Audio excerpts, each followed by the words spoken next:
Mark 5:34 அவர் அவளை பார்த்து, மகளே, உன் விசுவாசம் உன்னை இரட்சித்தது.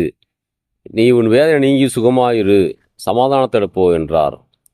பாருங்க, இயேசுவிடத்தில் அந்த 12 வருடமாக இரத்தப்போக்கூடிய ஸ்திரீ அவருடைய வஸ்திரத்தின் ஓரத்தை தொட்டு சுகமாக்கப்பட்டாள்.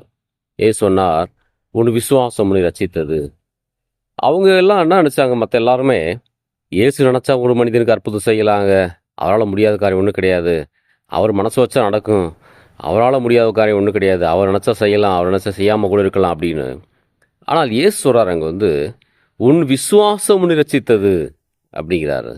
என்ன விசுவாசத்தை அந்த பெண் நான் இயேசுவிடத்தில் போவேன், அவரை தொடுவேன், நான் சுகமாவேன் என்பதை விசுவாசித்தாள். இயேசுவால் எனக்கு செய்ய முடியும் என்பதை விசுவாசித்தாள். இயேசுவால் எனக்கு நன்மை செய்ய முடியும், இயேசுவால் என் வியாதியை சுகமாக்க முடியும், இயேசுவால் என்னுடைய சூழ்நிலையை மாற்ற முடியும் என்பதை அந்த பெண் அன்றைக்கு உறுதியாக நம்பினால், விசுவாசித்தால் அவருடைய சூழ்நிலைகளை மாற்றப்பட்டது.